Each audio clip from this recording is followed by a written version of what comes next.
We are saved by the blood of Jesus. It washes white as snow. Oh, the blood of Jesus. It washes white as snow. Hello, everybody. Sirwalterj Jones Show. I'm here. It is the evening edition. Baby. How y'all is? Come on in. Water's fine. The throat is kind of messed up because I've been talking a lot today, trying to give advice to many people out there. All right, so this film, this show probably will be long, in spite of it all, because I have a lot to talk about today, dealing with your financial stability. But these are some of the plans that I'm implementing, and I want to share them with you. And if you want further help with this through my coaching, you can get coaching from me. You really can. No, it's not free, but we about the cheapest in town. Just hit me with an email, giftedfriends@aol.com. giftedfriends@aol.com. Go in the description below, and you can hit me up directly, and I will give you some tips on the phone, and we can talk about some things. Okay, listen. There's a stimulus package that is coming to you, and I'm going to tell you how to spend that money. Number two, I'll tell you some of the things you should not be doing and some of the things you should be doing in this 30-day. You who are believers, especially, because that's usually my audience, you have a 30-day window of opportunity to do what I'm getting ready to tell you within this hour. I'm telling y'all it's going to be an hour. So hit the share button. Share this with your mom, your dad, your children, your brothers, your sisters, your enemies. Call the cops and then send this to them. You got 30 days. All right. At the time of this recording, the government is shut down for 30 days. And I'm going to give you a 30-day challenge.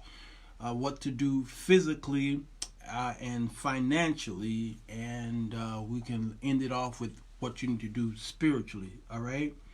Okay, I wrote down a whole lot of notes here, and so that you could, so that I can stay focused. Okay, and you can always hit the rewind button here to see some of the things that to replay what I talked about. But I'm going to talk about some of the things that I'm not only getting ready to do, but I have already started years ago doing when I was telling y'all what to do and you guys were ignoring my advances. Okay, I was trying to tell y'all what to do and you sat on it. All right, now, so let me tell you what's happening right now, because you sat on us bloggers and vloggers and YouTubers. We was trying to tell you for a long time. Last year, I made a word of knowledge. In February, I told y'all what's getting ready to happen. I did not prophesy about a virus, no, corona or no other virus. I didn't tell y'all this stuff was getting ready to happen. No, I didn't. But I was telling y'all that the stock market was going to take a hit in 2020. All right, I was telling you that. And if you would go into some of my old videos from last year, on YouTube, what have you, I was doing a whiteboard teaching on the stock market and the economy, all right?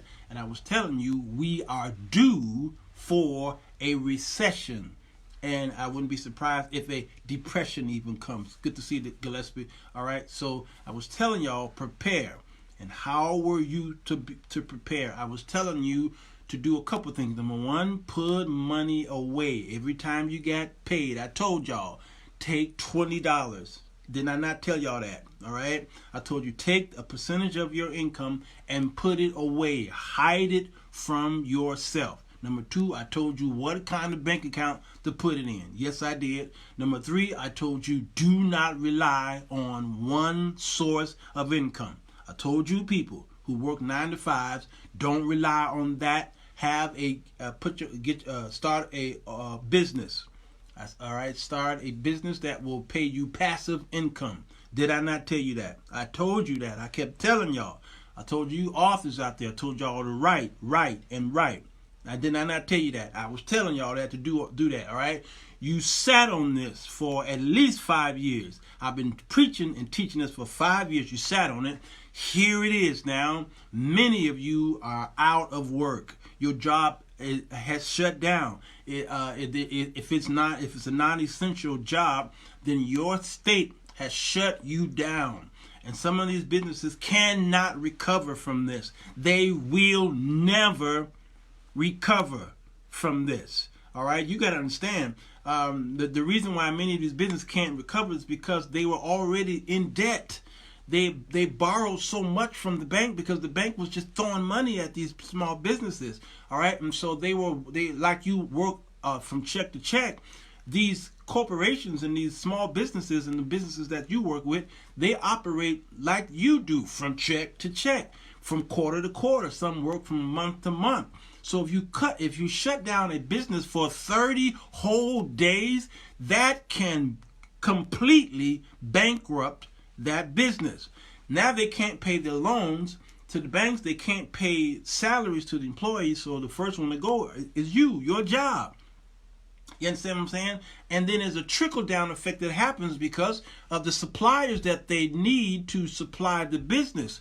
So if the business can't survive, they can't pay the suppliers. Now the suppliers can't get paid. And the suppliers have their suppliers and their bills as well. It's a trickle-down effect. Understand? So many of you are going to go to your landlords. You're going to go to your mortgage company says, I can't. Well, your landlord also got a mortgage too. He still got to pay the taxes on your place. Understand? Unless you own the place, all right? And so everybody gets hit. One person gets hit, everybody gets hit. So I was telling you to have a cushion so that this wouldn't happen. Now, to you you churches out there, I told you, you laughed at us, bloggers and vloggers. You were the ones who were saying, look at all these preachers on there, all these what y'all call us, bootleg preachers on social media, what their own little churches going on and blah, blah, blah. And you were talking about us because you had, good to see you, Lingo, you had your church, okay, and you got your little mega church, you got your 500 members, and and you got the tithes and the offerings coming in. Good to see you, James. You got all your money's coming in. You got a nice band and a nice praise team and the dancers and the deacon board and all this stuff, and you preaching and selling tapes or whatever you're doing, and you were talking about us little guys that doing our little thing on social media, Facebook Live and YouTube and all this stuff. You talked about us, and you wasn't ready. All right? You wasn't set up. Your church was not set up, technologically set up. You just had a little camera going with you and selling your, or maybe producing your little tapes or whatever. But you was not worldwide. You didn't have it set up. Good to see it, Tonil. All right. So now what's happening? Now you guys are being forced to accept this technology today. Yeah, singing a new song. Yeah. Now you're being forced to accept technology. You calling me now by the boatloads. Hey, Elder Jones, how you doing? You all right? The family's all right? I said, yeah. They all right. What you want? Yeah. How you sign up with this the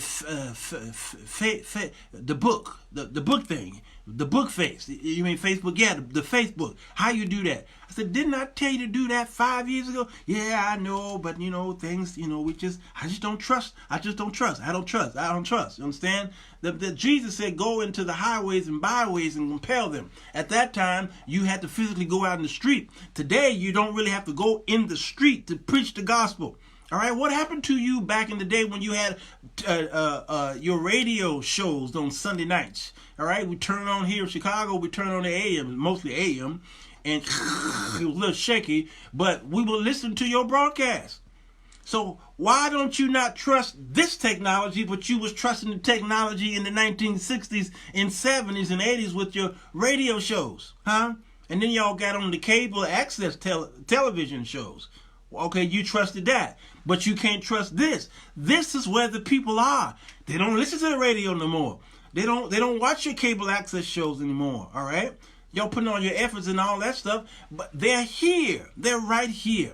And I reach a world of people, thousands of people, by preaching the gospel here on social media. So now y'all running to us for help, us little guys, us little preachers who got our little Facebook ministries going on. Now we're laughing at you.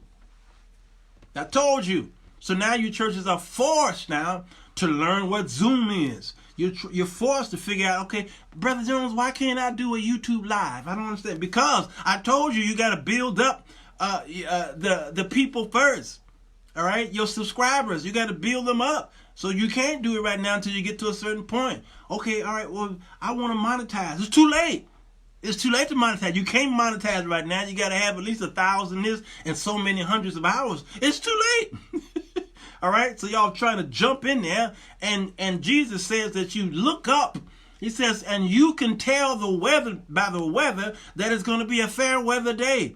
He says you can look up and see the clouds. Can't you see the clouds gathering? You can tell it's going to rain today, or it's going to be fair because the sun is out. You can tell. All right, you meteorologists out there. Jesus said you're a great meteorologist, but you can't determine the signs of my coming. And that's what's happening. We've been telling you that this was coming. All right, so enough of my rebuke. Yeah, I've been telling y'all. All right, so now the saints, especially the older saints, don't know what to do. The older mothers board are trying to figure out, Brother Jones, I don't, what is, what? Okay, this is a cell phone, but what do I do with it? I'm going to send you a video. A video? What's a video? Okay, and so you're trying to, you got to call all of your 500, 600, 800 members to try to figure out how they can get tuned into your Zoom, shows and your Facebook and Instagram and all this. All right. So here it is. Here's the time. You should have prepared in 2008. It's hard for me to say 2008. All right. You should have prepared then when we were in a recession. You should have prepared then when those toxic loans and the boom and the fall of these the real estate and all that. You should have been preparing then. God gave us a warning in 2008. That was your warning in 2008. Church, that was your warning. I'm sending you this warning. 2008. All right. He says, now get your business in order. And what did y'all do? You went right back in those churches and you start doing the same thing over and over again. 2008 came, 9, 10, 11, 12, 13, 14, 15, 16, 17, 18, 19, you did nothing. You did the same thing over and over again. And 2019 came. All these years went by, and you still don't have enough for a 3-month emergency. You don't have an emergency plan. You had 10 years. You had 10 years to plan for this, and you didn't. So now you're rushing and running to and fro, trying to figure out how you can get a quick dollar, how you can get a quick. Juanita Bynum is selling prayer cloth and prayer and oils and stuff like that for $133. And trust me, she gonna get her money. Why? Because during times of epidemics and pandemics and trouble and turmoil, Christians are the most gullible people out there. Christians, you're sheep. Done. All right. You're the most vulnerable people are Christians. And so you will believe anything that comes your way right now because you're afraid. You understand what I'm saying? You are afraid. So you will believe everything. That's why you're inundating my inbox with conspiracy theorists about airplanes are coming and showing up on in your neighborhood tonight about 3 a.m. and they're going to be spraying disinfectants and what have you to kill the coronavirus. All right, and then the president is going to shut down, do a national quarantine. I got a friend of a friend of a cousin who worked for the Pentagon. Okay, what else is out there? These death camps are showing up. Old videos from 2012 from some Fox News report showing up. All right, and y'all trying to put that into what's going on today. All these prophets and these false prophets are coming on the scene. I told y'all this, and And I mean, all this conspiracy theories, 5G, that's the biggest one. 5G, all this coming. Bill Gates created this thing, virus, so that and then the vaccine companies, big pharma created this so that they can force y'all to be on vaccines. All right, and then they're gonna put the mark of the beast on y'all. You gotta have a mark in order to take this vaccine, and then the end time and all that. All this stuff always come up during a pandemic. Every time. It happened with Ebola. It happened with the bird flu. It happened with the Spanish flu. It happened with AIDS. It happened with H1N1. It happened with SARS. It happened with MERS. And now it's happening with the coronavirus, COVID-19. It happened with Katrina. All right. It happened with every tornado, every hurricane, every tsunami. It's always, they pop up. Conspiracies pop up. And because you're so gullible, they win you every time. It's $133. Y'all better go over there and get Juanita's stuff. She gonna sell out after a while. There's only so much oil she can dip out of that bucket. Understand what I'm saying? Now, you Christians don't like watching the news. You don't like science. You're anti-science, even though God is omniscience. He's omniscience. He created science. So you don't watch the news because it's doom and gloom and sadness and all this stuff. But how can you be an effective evangelist and you won't even watch what the world is doing? You don't pay attention to it. All right? How can you possibly be a person who can spread the news, the good news of Jesus Christ, if you don't know the people who you're talking to? You best believe that Jesus was quite concerned and very much aware and up on the current news of that day with the Sanhedrin, which was the government of that time, the Roman government, the Greek government, and then on the spiritual end, the Pharisees and the Sadducees. He was quite up on them. He knew what was up with them. You must know what's going on. Come on, Tam. Yes, Bill Gates does need to stop talking like he created Microsoft and make them. Yeah. But Bill Gates and Dr. Fauci,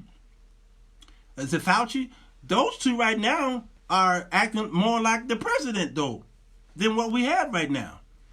It's ridiculous. It's ridiculous. All right. So, yeah, those are my preliminary notes. Okay. So if you want more information, go ahead and you can email me at giftedfriends.AOL. It's in the description below. I can't talk.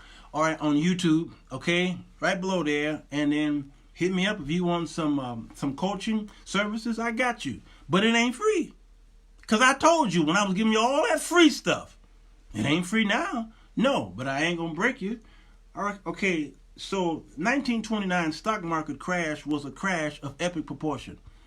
Okay, it is something that we thought we would not see again.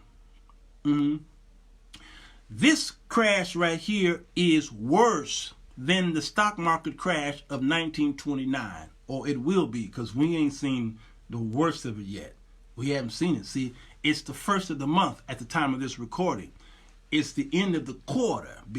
It's the end of the quarter. All right, so you're getting ready to see a quarter report comes in this week on the jobs.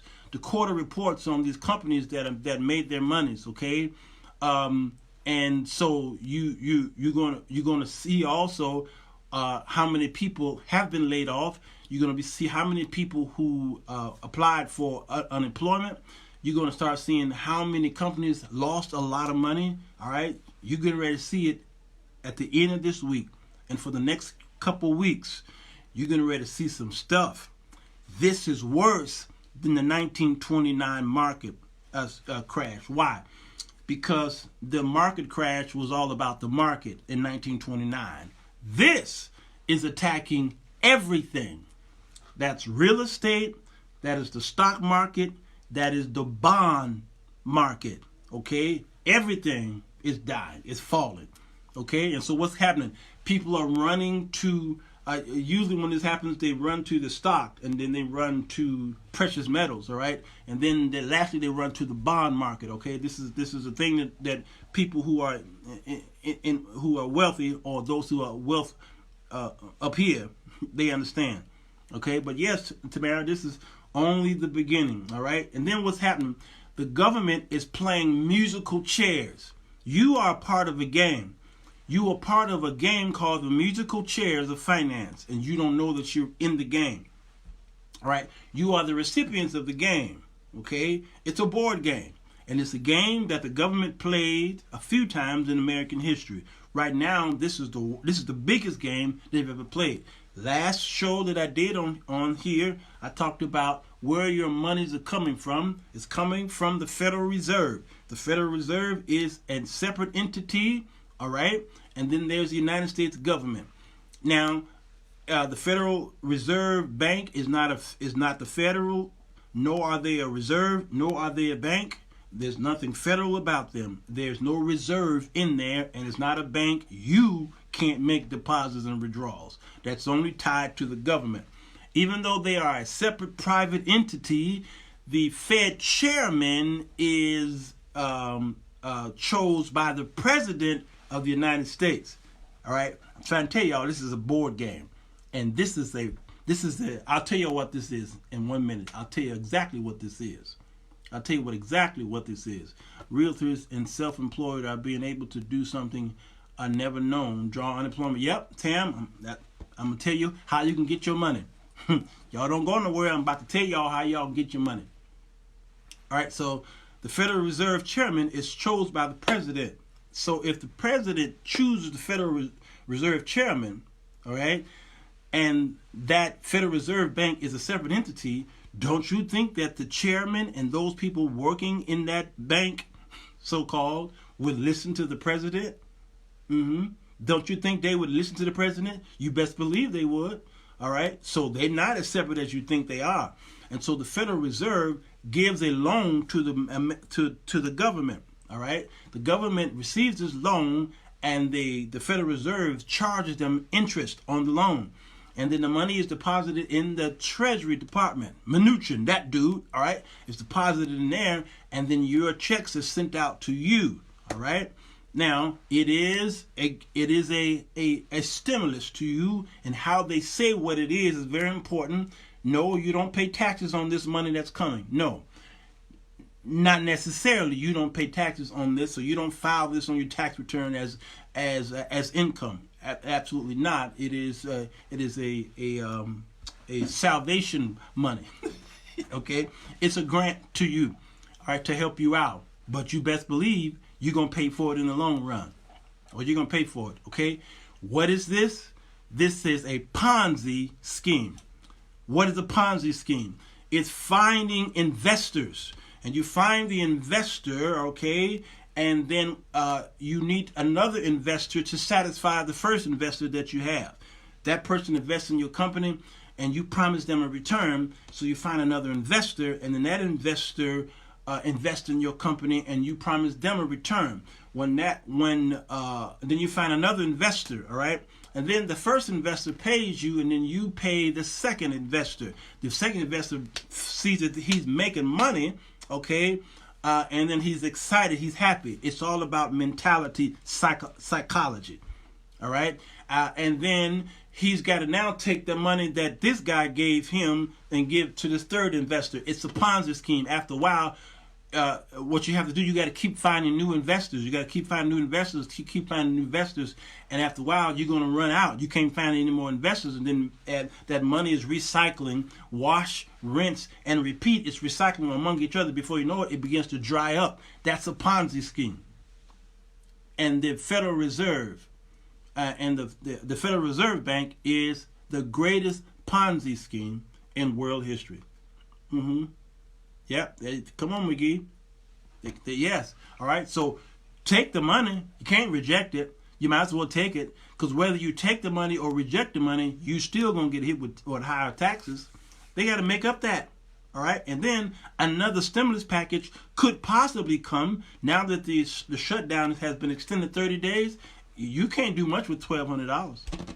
Transaction loans are what they are. And it's among the conglomerate. Come on, Tamara. I'm glad you're here. All right.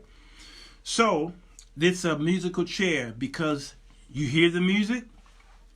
The chairs are being put out there, and y'all going around the mulberry bush. All right. The Federal Reserve is going around the chair. The Treasury Department is going around the chair. The three branches of the government is going around the chair. The American people going around the chair.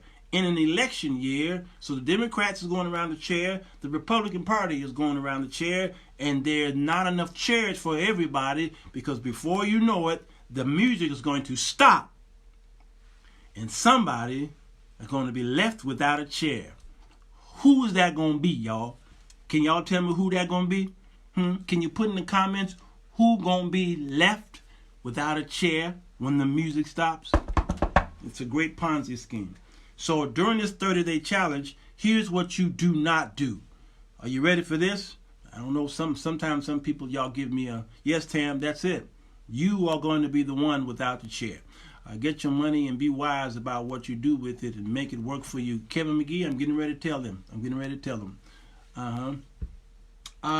Here's what you shouldn't be doing. You who are believers, you got 30 days. The window of opportunity is going to close soon. You got 30 days. All right. Number one, don't just sit up and watch Christian television or Christian programming and all this all day long. That's all you do because you inspired and you want to get closer to God. That's how a lot of you got into this problem before. All right, because you got so caught up into your own. You ignored the world. What I'm talking about, not the sins of the world. I'm talking about the things that even Jesus himself encouraged you to do with the world. You can't survive without these things. And he talked about mammon and being friends with them, having associates, business associates. He gave a parable of the talents that he gave to those men. What did they do with the talents? The word is invest in the King James. All right, they invested it. All right, so you need to know what's going on in the world. All right, so you're too caught in a hole, and your hole is going to church on Sunday. God shut those churches down and pulled y'all out of those churches. All right, now you got to fend for yourself. It's strange territory for you. Never been out here before. What is this? I've never seen. Wow. Some of y'all are discovering things in your house and on the walls that you've never seen before because you stuck in there. All right, so don't get caught up just in Christian programming. Find out what's going on the news. Will you please listen to the scientists? They know what's going on. They've seen this before. And y'all caught up in these Republican and Democratic parties who are trying to steer you somewhere political. You better open your ears and your eyes. Pay attention, because that Dr. Fauci is trying to tell you he served at least 4 presidents. He's an epidemiologist. It's hard for me to say the word. Okay, he served at least 3 or 4 presidents during the time of all these pandemics I told you about. That man knows what he's talking about. And when you do this and you don't want to hear from him, then that tells me about you. So you listen to your president, and your president telling you, well, I don't know, I have a gut feeling. How are you going to let a businessman tell you that he got a gut feeling and he's not a scientist? I got a gut feeling. He was getting ready to open up y'all's churches on Easter. And you know how many Christians are dying of coronavirus? You know how many Christians are dying of coronavirus because y'all went to church? Huh? Hold on to the money as long as you can and spend wisely. Come on. Hundreds of stocks are at record lows. Get some stock. Yeah, all right. I'm going to take y'all there in a minute. At the cross, I see the light. Yeah, epidemiologist. Thank you, Amber. Epidemiologist. It's always hard for me to say the word, but you know what it means. The World Health. Yes. WHO. WHO. Okay? All right. So stop watching just Christian programming. Okay? And that's it. You better turn off Netflix. All right? Turn off these other little entertainment things and pay attention to what the financial market is doing. All right? Pay attention to what's going on in the financial market and stop being so closed-minded. You stand in those churches all these years and generations, this is what's hurting you. This is what's hurting you. So Dr. Fauci is now the president of the United States. He's the one that most Americans trust. When I even noticed the news, if Donald Trump gives a news conference, which he does every day, If Dr. Fauci is not behind him, the news, many of the affiliates, they turn him off. If they don't see him behind him, if they don't see Dr. Fauci behind the president, they say, oh, the president's speaking. All right, well, we'll go back to the president later. They do it here in Chicago. I'm trying to tell you. But if Dr. Fauci is standing there, they keep it on. They make sure, all right, he's going to talk. Let's hope he talks.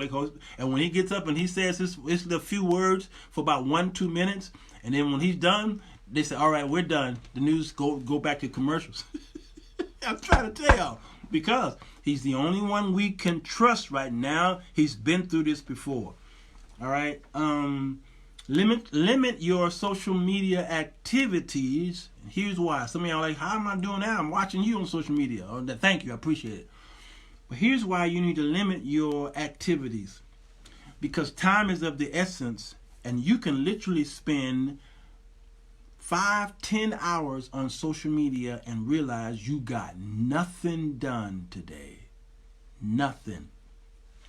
So the best thing to do is turn off your notification. When you get ding, ding, ding, you got to pick it up and see what's going on. All right.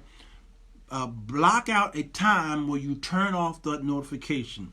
You writers out there, you creators and you producers out there, cut the notifications off. All right, because if you don't, soon as you open up and see what somebody posted, what's going to happen is you're going to spend 2 hours going back and forth in a fight on something theological or something silly. I'm trying to tell you, you're going to fight for 2 hours, and that's 2 hours you could have been writing. Ask me how I know. Yes. And Kirby is here, y'all. Don't read what Kirby has to say because he loves Trump. He loves Trump, and Kirby will watch me just to build up ammunition so he can go over there to that party and say, "Hey, I got some. They talking about y'all." Kirby, he gonna come over here and kiss the booty of your president, and I let my friends talk on the wall because that's they have the First Amendment right to do that. But trust me, those same friends who are kissing up to the booty of the president are the ones who keep coming to me for help. Yes, I sat down with children and had action plans for 30 days to 5 years. Kendrick, come on, brother, that's good. That shouldn't just be during this time. Too many people spend too much time on social media, and yes. But right now, I got to talk about this time because if you came a little late to Neil, but I rebuke people for the past, I don't know how long I've been on here, but I was rebuking them. All right. So limit your time. So if you know that your brain is ticking between the hours of 12 p.m. and 3, turn off your notifications and get to writing for those 3 hours. Speak with your children, spend time with your kids, because here's what's happening. This coronavirus actually is just as much as a blessing as it is a curse for many people out there who's catching it, because the blessing is, in all things, give God thanks for it, all right? And in the midst of trouble, God still speaks, and he still blesses, and he still purifies, and he still gives prosperity, even in pandemics. So many of you don't know what your children are doing. You don't know who they're dating, your daughters or your sons. You don't know what's going on in their lives. They have personal lives that they can't share with you because you spend no time with them.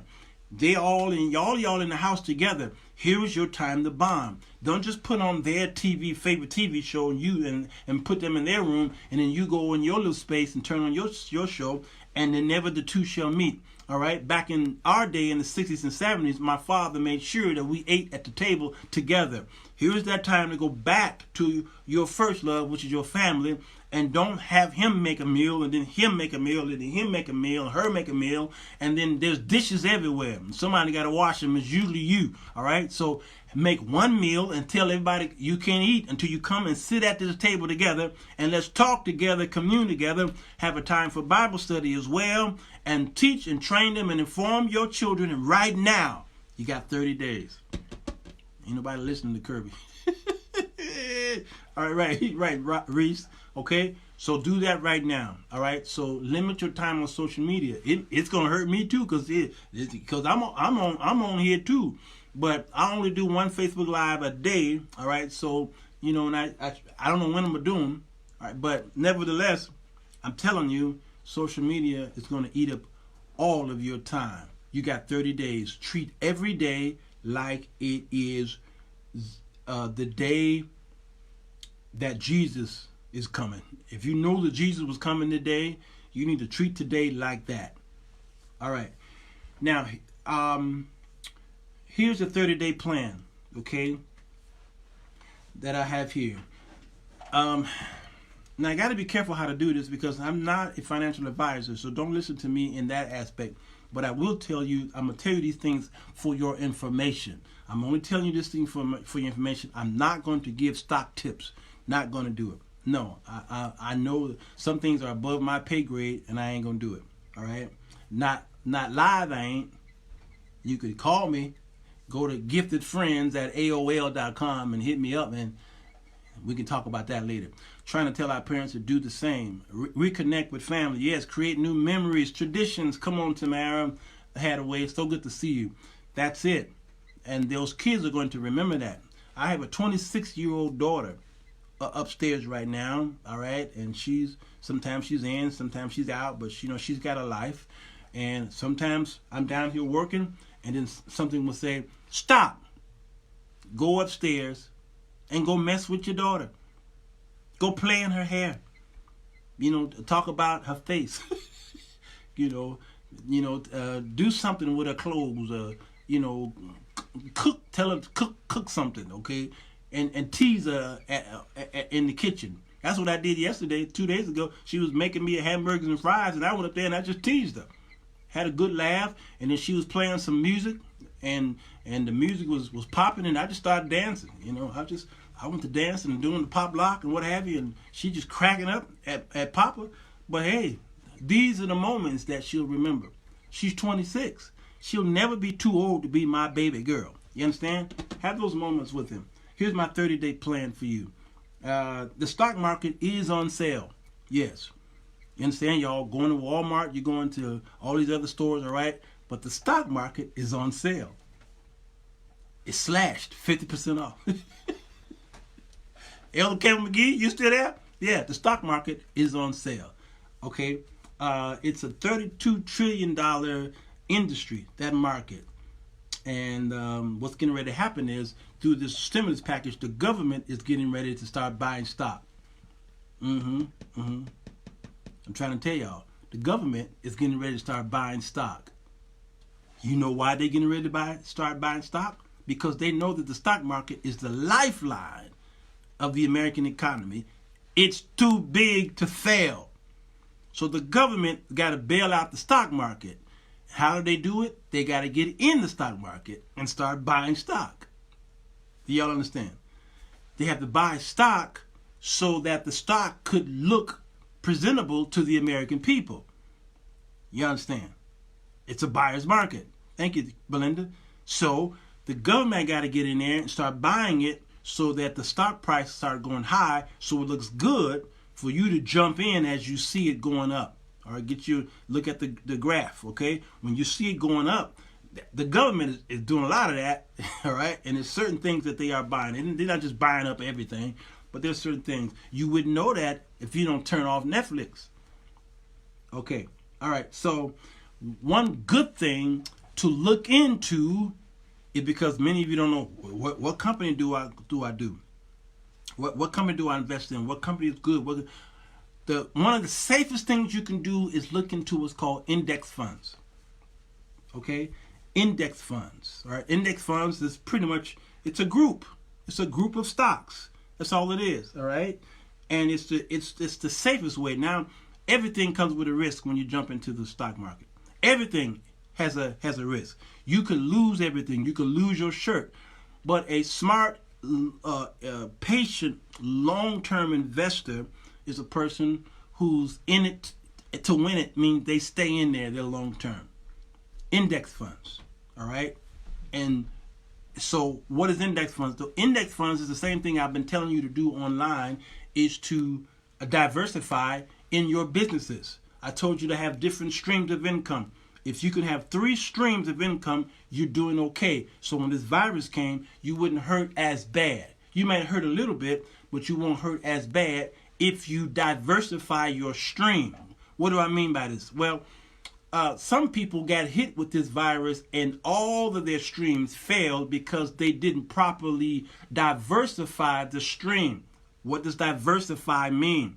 You can't be in the same sector, the same business, all right? So if everything you were doing was in, let's say, the construction sector, and you had different streams in the construction sector, and the economy hit and hurt the entire construction sector, then all of your so-called streams in the construction sector dries up.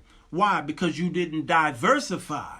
So you shouldn't just be in the construction sector. You should be in the financial sector. You should be in the real estate sector. You should be. You see what I'm saying? That's proper diversifying.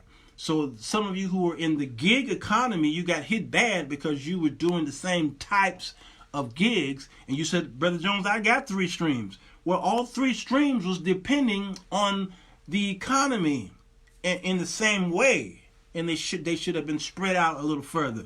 Is this making sense to any of you? If it's not, call me. I'm not putting my phone number here. All right. So a good index. Some of the examples of index funds is VOO. All right. That's the top 500 of the S&P 500. Another one is OEF, and that is the top 100. All right. Those are top 100 companies in the S&P 500, and those companies you have stock in those as a group. You understand? So when one failed, they get rid of it and put another one in to make up for that one. And that's the safest way to invest right now. Until you learn how to learn strategy on how to invest, this is the safest way. Okay? So you invest in different stocks, tech stocks, real estate stocks, blue chip dividend stock. Blue chip dividend stock. So important, okay? And to choose a good blue chip dividend stock is to look at its growth. Look at its growth. And when you can find that very easy by doing a Google search on blue chips. And you can go on the websites of these blue chip stocks, these companies, and you look at Apple, you look at Microsoft, you look at Amazon, and the website itself can tell you what's happening. Yes, similar to mutual funds. Yes, exactly. So you look at the 10-year growth of that company. All right, and if you see a 2% increase, you're doing all right. Yes, but that 2% increase in its revenue should keep up with the inflation. So when you look at something today, you've got to project what the inflation is going to be 5 years from now. All right, so some of you go to your boss for a raise. You're like, it's time for a raise. I've been working at this company for so many years, and I'm a good employee. Blah blah blah. You go there and you get a raise. You go to human resources, and human resources give you 5%, 10% raise, and so you think you're doing great. All right, and then they cap that raise. You can't get another raise for several years. All right, you think you're doing great, but inflation happens. So you got a 10% raise, and then inflation happens the next year, and then the next year, and then you didn't adjust for inflation, so you think you're doing good, and you are right now. 2-3 years from now, that raise you got have been ate up because you didn't think about the inflation rate that's going to happen later on. That's why Jesus kept saying, look ahead, project ahead. Understand? Are y'all understanding any of this? All right. So you gotta see you gotta calculate what's getting ready to happen. So when you ask for a raise, you're already behind. You're already losing money because you didn't ask for enough. Yes, Victoria, that's right. 3 to 5% typical raise. Yes, that's it. Hey, Vernon, good to see you. Okay. Some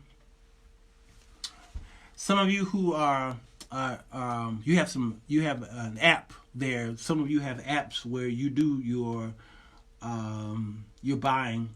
There are some apps here that I think are very good. Most of you, every time I talk to someone, you talk about that you have Robinhood app, the Robinhood app. All right, Robinhood has some problems lately. they have some problems lately. Government uses 1 to 3% cost of inflation. Yes, but the number one app actually is TD still, TD Ameritrade. It's the best one overall. The reason why people go with Robinhood app is because it's free. All right, it's free. Acorn app is good for beginners. Stash came out several years ago. They had a whole bunch of commercials going on, and people jumped on Stash first, and then Robinhood just went push Stash in.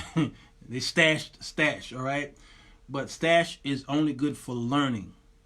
All right, yeah, it's good for learning. Stockpile is a good app if you're trying to teach your children how to invest in the market. If you want to train your children, Stockpile app is good for kids. Okay, and then you got E-Trade and then Charles Schwab. All right, so those are the ones you can easily Google that list and you'll see it there. I actually agree with that list. Okay, again, this is for people who are in the market. You don't have to get in the market. You don't. Because some of you don't have the money because you lost your job. So this is only for people who've got a little cushion behind and they have the opportunity to jump in the market right now. If you don't do it. If you depending on that $1,200 check, do not jump in the market. Do you hear what I'm saying? If you're depending on that $1,200 check, don't jump in the market. Don't do it. All right? For obvious reasons, don't do it. Number 4, if you're in the market, find companies that have cash on hand. Jerome says a CashApp now trading stock for free. See what I'm saying? People are jumping in on this. People are giving free. Let me tell you, free is a blessing to many of us. Right now, there's a 30-day window. All right, you're going to see a lot of free this, free that. I'm going to talk about some of the free stuff here in a minute. But everybody's offering free this. You better jump on that. Even the world is offering free. I was watching one of them Tonight shows, and Pornhub is offering free porn. All right, for those of you who are struggling, I'm sorry to tell you that. I shouldn't have said that openly because some of you are struggling with that, and that's no laughing matter. But even the world is offering this everything for free. A stash is simple for beginners and helps build your confidence and knowledge as an investor. That's right. All right. Let's see. Find companies that have cash on hand. All right. So if you're going to invest in a company and you're not doing it in an index fund, you picked an individual company like Amazon or Apple or what have you, then you know they're not going to fail. They have a lot of cushion. All right, so if you want to be safe, you go there. Yeah, their stock is high still in this economy, yes, but they're not going to fail. You best believe. You don't have to do as much homework with those companies. Number 5, what companies to consider? What companies to consider? I'm not telling you to go in there. I'm telling you look on your phone and go to the very left if you're on the iPhone, and you'll see a stock app there, and go and look at what it's been doing over this past first quarter, Q1. It's a bit time consuming for beginners, yes, but it's a great if people can learn how to properly read the stock page and are familiar, yes, trends of the stocks, yes, Victoria, and this is why I said turn off Netflix, turn off social media, turn off the notifications, okay, and spend a couple hours just Google searching how to understand the stock market. You understand what I'm saying? Just pay attention. Yes, Belinda, the Apple dropped recently. They dropped, but guess what? They won't. Adjustment falls 7 times. But guess what happens after that? Okay, what comes to consider? Companies that have products that make preventive products, they're doing all right now. Hello, what are y'all running? What are y'all running to? Who do I run to? If you find anything with Procter and Gamble on it, oh, they're gonna do all right now. Okay? How do you invest in stock during a time like this? You invest in something that I told you last week, you invest in something that you're already doing. You already going to the store and buying essentials. So if you're buying essentials and these essentials are public options, then check to see what the stock is doing. They're doing okay. Charmin and Angel Soft and Scott's, okay, and all these places, all these Procter and Gamble products, man, they're doing fine. The essentials are doing okay right now. Just checked in. It went up 1.93 app. Yeah, trying to tell y'all. Tech companies are good. Tech companies. What are you doing at home all day? You on Wi-Fi, your broadband. You on AT&T, Comcast, Wow Cable, all these places. You on your iPhone. You on Sprint and Verizon, AT&T. You on. Tech stocks. They ain't going nowhere. They're doing great right now because they're the lifeline, and the states and the cities around the country are putting money into these tech because they need the school system is have sent the kids home. And Chicago, they are making it mandatory that you do online learning. Well, when you're in a strapped community, many of the communities in Chicago don't have Wi-Fi in the house. A lot of these parents are single mothers. There's no Wi-Fi in the house. They don't have it. Then many of them are on public aid. They can't afford it. So what's going on? The school system is sending computers and tablets and hotspots and all that stuff to these strapped communities and homes. Tech stock, y'all. Charmin is squeezable right now. I'm trying to tell y'all better listen to this show. You better pay attention. Okay, who else should you consider? Well, bailout companies. Bailout. You like bailout companies? Yeah. Well, who's failing right now? Who's gonna need a bailout right now? Can y'all tell me in the comment section who's going to really need? Not who is considered to get, who you think should get a bailout. I'm talking about what do America depend on that if it fails, we're in trouble, and the government must bail them out. Lonnie says airlines, they're going to make, come on, airlines. Yep, Maurice, the travel indices, well, you say agencies, okay? Yes. Who else, y'all? Who else? Who else needs the bailout? They need it. So it looks like they're going to fail, but they can't fail. They can't. The government must bail them out. The hotel industry must be bailed out. The transportation industry must be bailed out. Y'all must. I'm trying to tell y'all, pay attention. So that stock must survive. Hospitals, exactly. All right, must. American Airlines is down. Yeah, you're going to see a lot of those places, those stocks down. But utilities, Belinda, the utilities companies cannot fail. They can't. So they must be bailed out. Does that make sense? They must be bailed out. So if you see stock in those companies and you see it may be dipping right now, you got a 30-day window. All right. Number six. I thought I saw Shan Graham. I thought I saw you on here. Right now, check on your life insurance policy. Check on your life insurance policy. If you're healthy right now, I suggest now is the time to get you some life insurance. Do it now. Don't wait. You can get life insurance for $20, $25, $30. Ask me how I know. $20, $25 every month. I pay that little fee for insurance on me, and my children are my beneficiaries, and they got a nice little piece of check. All right. Sad to say that I'm worth more dead than I am alive. And I'm just sad. It ain't funny, but I'm trying to tell you. All right. Check. Get you some life insurance. Why? I got Shan Graham here. I talked to Shan yesterday. Shan, can I tell it? Can I tell it? All right. So, those of you, then, yes, the cruise lines. Now, the cruise line is not an essential, but I bet you they bail them out. I bet you they bail out the cruise lines. I bet you they do. Shannon, you putting up some faces. Okay. Here's the thing. If you got swiped, you know, they take that long thing and then push it up your nose. All right, they push it up your nose. Thank you. Shannon says yes. If they swipe you, okay, and you trying to get some life insurance, and they swipe you, the insurance company's got to go through the adjuster, not the adjusters. What do you call it, Shan?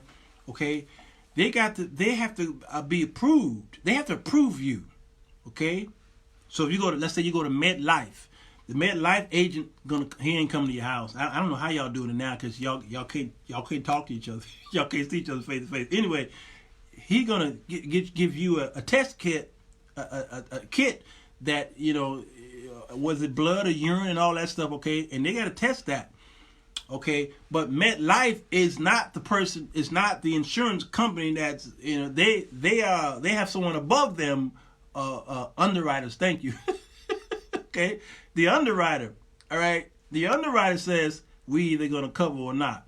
Yes, Shan, the medical record, okay? So, if you went and got swabbed, the underwriters are going to reject you. They're going to reject you. Okay? Not because you got the coronavirus. They're going to reject you because you got swabbed to be tested. Ask me how I know? She right here. She right here. All right? Reject.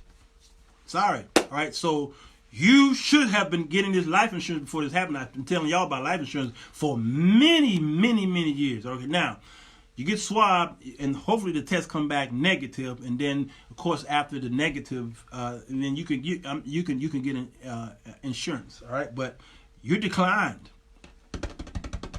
Here's an underwriter right here. She will decline you.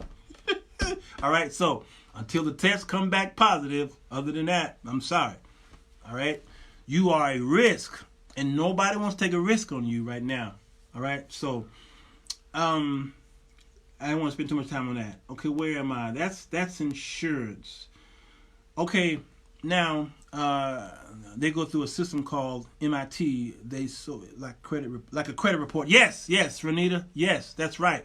Man, I want to do a show on that. Because there's different types of credit reports. You know, there's the FICO that y'all used to, FICO, but that y'all used to. But there are other ones who are in the business, who are for-profit businesses. There's another credit agencies that we report to. It's kind of hard to say all of that stuff. All right, and we'll do that show later on. Okay, y'all call me. But a lot of those cruise lines should not be bailed out. They're not really U.S. companies. Right, Carnival Corporation is incorporated in Panama. Royal Caribbean is incorporated in Liberia. Norwegian Cruise Line is incorporated in Bermuda, and their employees are majority non-U.S. citizens. Yes, that is so true. And they will get bailed out. They will. I don't know any cruise lines that are here in America. I don't know any. I don't know one. They're docked in Florida, but I don't know one. But they will be bailed out. Can y'all tell me why they're going to be bailed out? Yes, TransUnion, Experian, etc. Yes, they also have branches that report your business.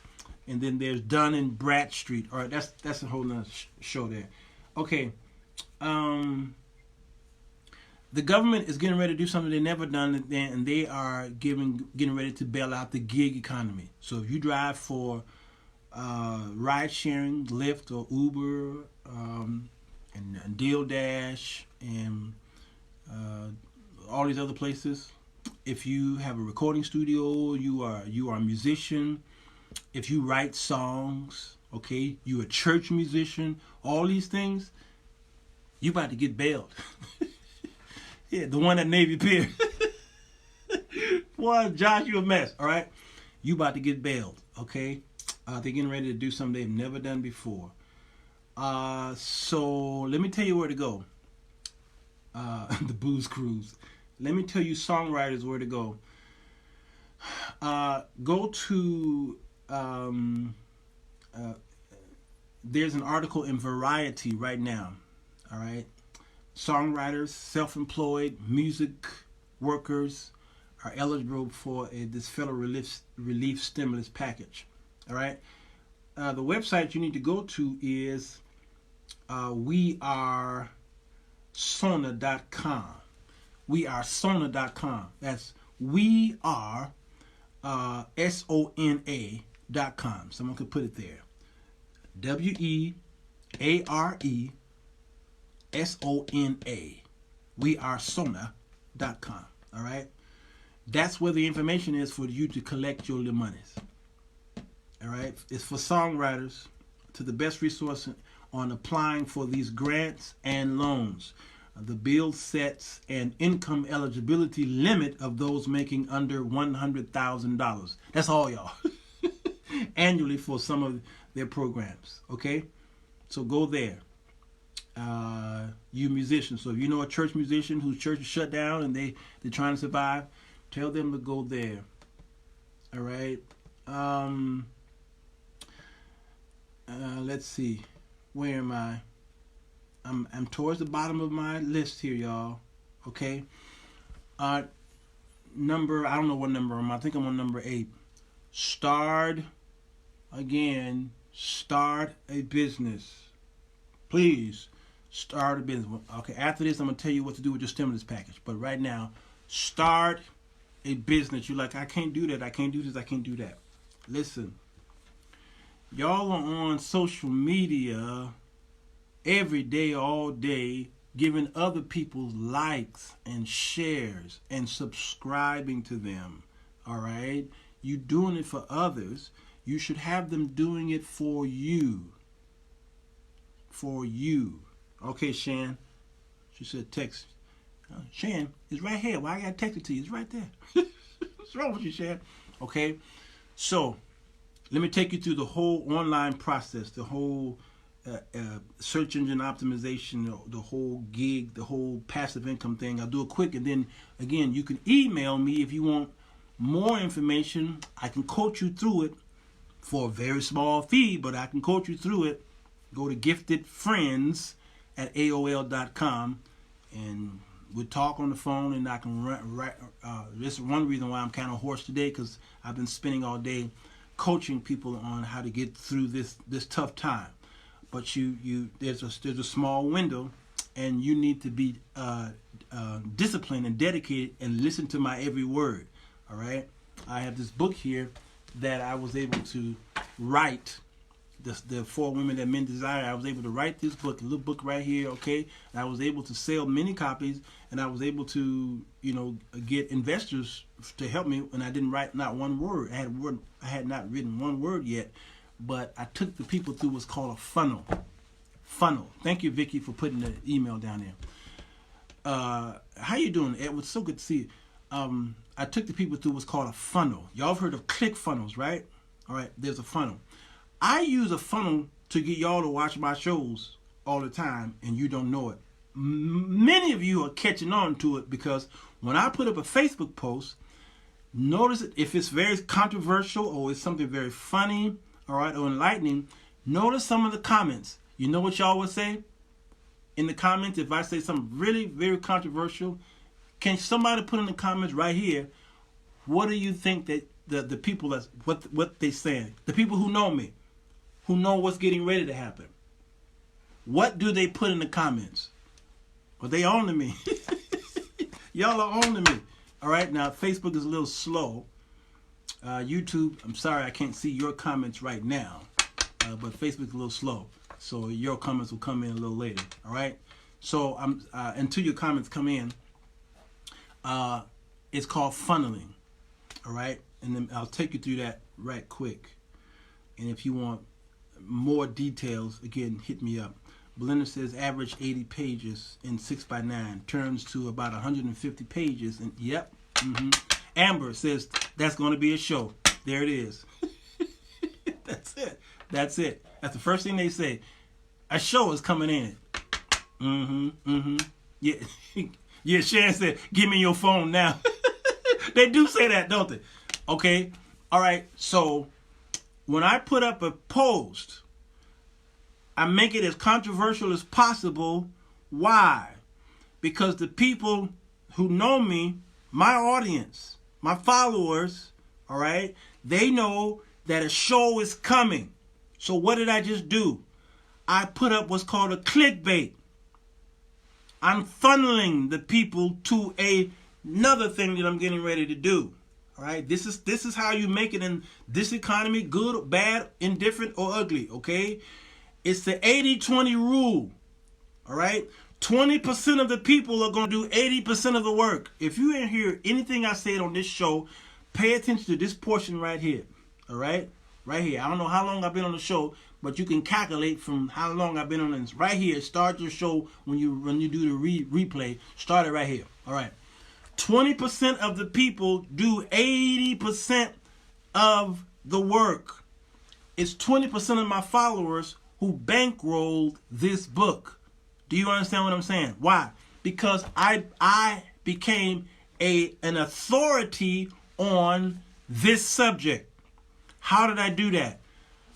Every day I went on Facebook Live and on YouTube and parts of sometimes Instagram, and I talked about what? One thing. This subject. Men who desire women. Every day. Until I built up an audience.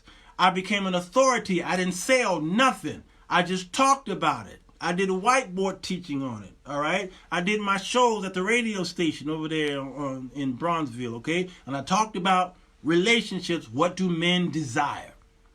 Yes. So go to 1 hour and 7 minutes, Amber says. All right. I talked about that. And then I built up a niche audience. Who was that audience? Mostly female, because men don't care about that subject. It can help them, but they don't care. They don't care about it. The name of the book is Men's Chronicles, a women's guide to men. So I knew the men really didn't care to hear about any of that stuff because it's a woman's guide to men. It's not a man's guide to women. So this book was for women. So I built up a woman audience, okay? All right, through my shows and being authority on that subject. Then I funneled them to other areas where I could get them to a place where I can share more information with them and possibly sell them something that they need. I'm not a shyster. I'm not a snake's oil person. So whatever I sell you, it's going to be something that you can use in life. You understand? All right. So you start with a Facebook Live, YouTube Live, what have you, and then you talk about what you know. Don't fake the funk, because these women are very smart. They're very savvy. They know that you are fake. They know you was doing Google searches. They know. Okay? All right? And so once you become an authority, you don't need 1,000 people. You don't need 10,000 subscribers. You don't need that. You just need the 20%. Once you get them on your side, you got them. Okay? Just don't mess with them.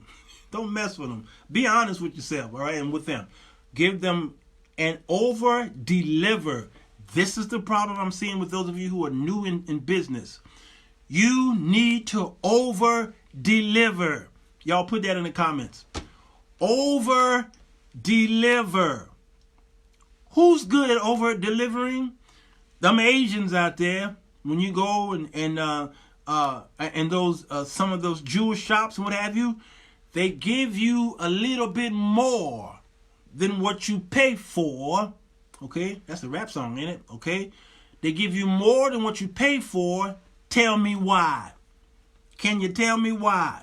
Why do they cut you so many great deals? Can you please tell me why? Over deliver. Always give them more than what they paid for. Give them a lot of free content. You who are musicians and producers and in the music business, give them more, all right, than what they asked for. Can y'all please tell me why? And this is why those who are wealthy stay wealthy. Those who are rich stay rich. Those who are affluent stay affluent. Yes, thank you, Ernestine. So you can come back. Amanda says to get you to come back. Yes, they want you to come back, Vernon Jones, all right? When I go to the black cleaners trying to get everything out of me. And they don't even know my name. Understand? That's not in all the communities, but the community that I used to shop at, I don't shop anymore. They won't even look me in the face. They just take my clothes and charge me these prices. And then next, when I went to the Asian shop, not only did they look me in the face, they asked me my name and they asked me, so where you from? You have children? You have a family? They talking to me and then they giving me coupons and telling me, well, when you come back, I'll give you this, give you that. Okay? Why? Because they want me to be the 20%. All right? The Asian shop don't need to put up advertisement everywhere for y'all to come to the. No, they rely and they survive only on the 20%. Because then when I walk in the store and say, Mr. Jones, Sirwalterj, how's your show going? How's your daughter Rebecca? She graduated from high school, right? Or she's in college? Or she graduated? Oh man, they know my whole life. Why? Because 20%. Over deliver. More than shrimp fried rice. You get free white. Come on, Lonnie. Yep. They call you by name and get to know you. Yes. Tanil says, unfortunately, we underestimate the value of great customer service. Understand? So I over deliver. All right. I was talking to one of my clients today and they paid me, but I gave them 2, 3, 4 times worth of what they paid me. I over delivered. And they were like, oh my God, this is a lot of information. Yes, you came to me. You came to me for this, right? And I have to give back because I want you to come back. My grandmother knew everyone's name. One of the first black cleaners in our town. Come on, Belinda, yes. Amber says that's why they put that free fortune cookie in your bag. Free gift for repeat customers. Come on. All right, so over deliver. Now, if you call me and then I can take you through the rest of the funnel, all right? Because you need autoresponders and I teach you how email marketing. I teach you Facebook advertising, YouTube advertising, and it's a lot going on here, okay? That I can show you what to do, all right? But you just got to be disciplined and listen to me. Hill says one of the biggest reasons black businesses aren't supporting as they should be is customer service. Jasmine, let me tell you. You dropped the bomb there. I can't stand it. And I prefer going to the African American businesses. Even when they are rude to me. I just prefer buying black. I do. I prefer buying black. But it hurts me. They hurt my feeling. I'm like, bruh, I'm doing you a favor. Bruh, I'm going to pay your price. But bruh, can you at least clean the table? Bruh, why are you upset at me? I'm trying to help you.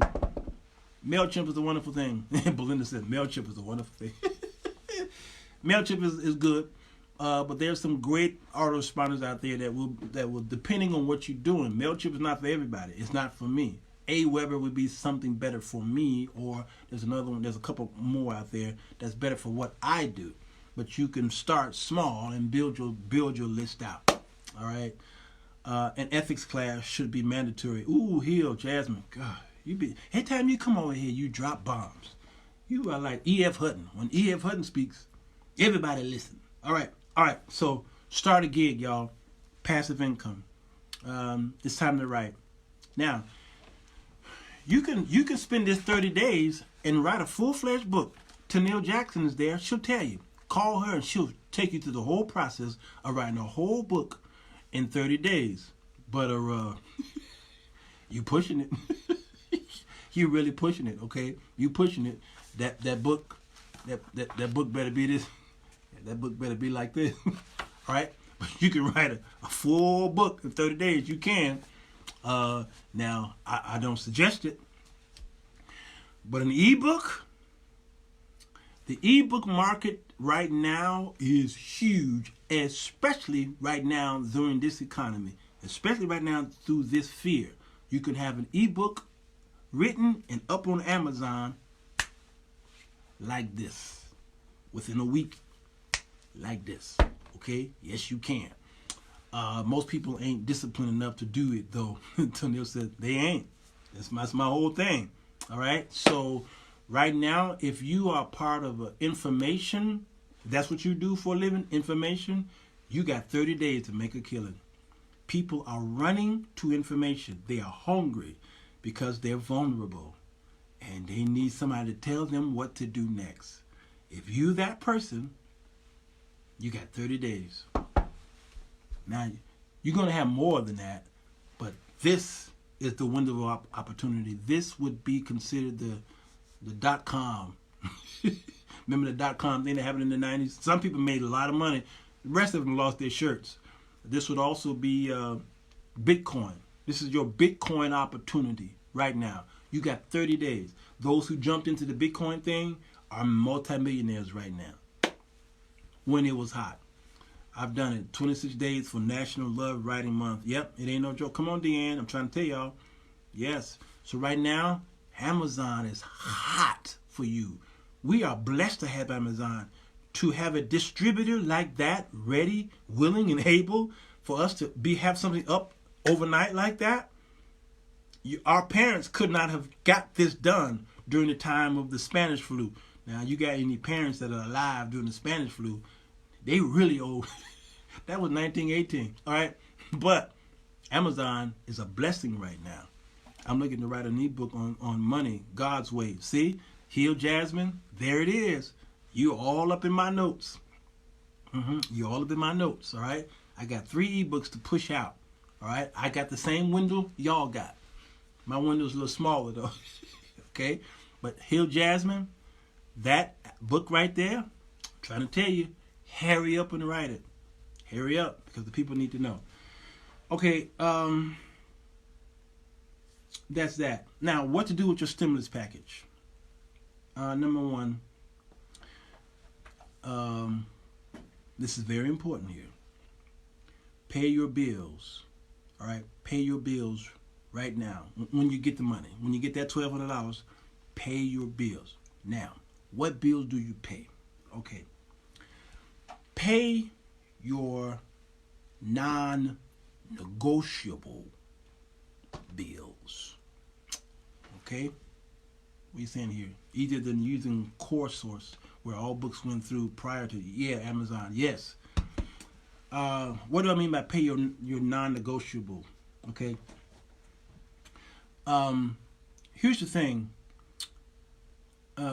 There are maybe some utility companies or maybe some other places that you are a creditor. You have creditors where you have to pay them. And some of them are giving you a break. They're not telling you don't have to pay at all. They're telling you don't have to pay right now. Okay? There's a moratorium here in Chicago on lights cut off and utilities, gas shut off. There's a moratorium, so you don't have to pay now. 30 days from now, yes, you will have to pay. So you got a 30-day break. So if you got the money to pay the bill, pay it. Because if you wait 30 days, you're at home all day long. Guess what's going to happen to your light and gas bill? Especially if you live in Chicago. If you're in Florida, you ain't got to worry about the gas that much. But if you're in the northern states, guess what's getting ready to happen to your bill 30 days from now? Do you understand what I'm saying? Hey, Hunt, good to see you. Tell them to pay their bills. You don't want to be in the dark. Come on, Laura. That's what I'm saying. Pay it now, and if they offer you a break, if you got the money, pay it. Still pay it. 30 days from now, you won't have as much to pay. Okay? Pay your mortgage, pay your rent. Now, the flip side of that is this, because this is how marketers think. Okay, the flip side of that is this. If you have a card note due and you can't pay it, they are offering a deferment on the payment. Okay, hey Teresa Sanders, good to see you, cuz. All right, they are offering a deferment on the payments. Some are offering 30, 60, 90, 120 days. Okay, some car companies or auto finance companies are offering several months deferment on your payment. All right, now that's good and bad, but let's talk about the good. Okay, I just told my girls that today people think they're getting away. The payment is just being delayed, but you will have to pay it when it's over. Right? Here's the good thing about the deferment payments is the money that you would, let's say you got let's say your car note is $300, $400, $500. Okay, if your car note is $500 a month, that's $500 plus $500. All right, that's $1,000.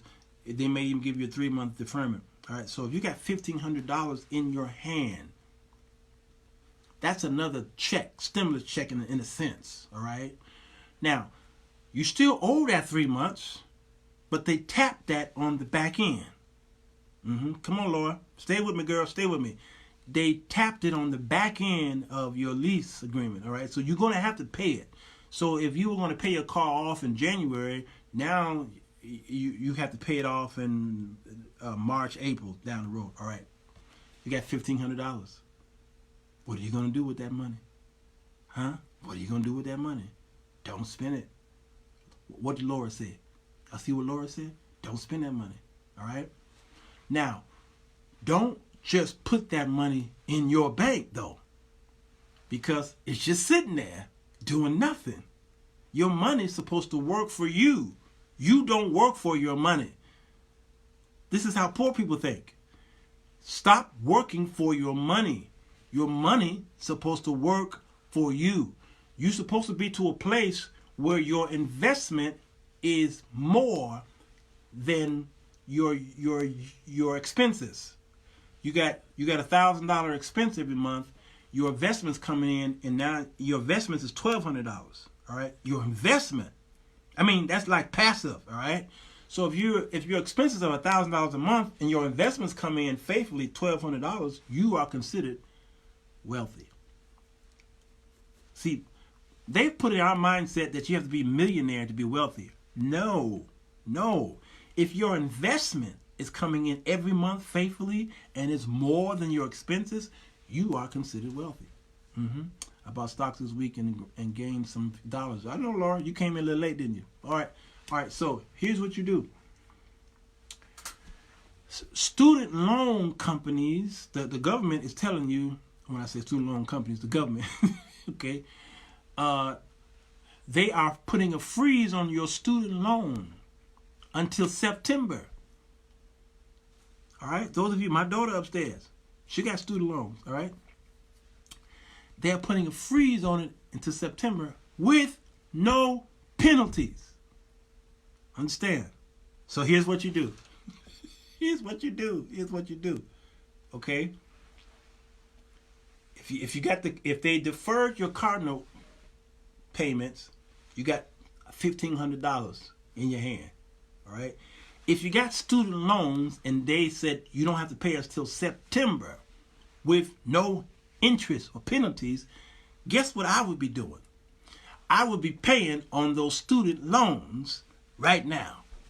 Can somebody tell me why? This is a test of the emergency broadcast system. This is only a test. Can somebody please tell me why am I telling you to pay on the student loans every month right now? Put in the comment section as I look at my notes here. Please tell me why.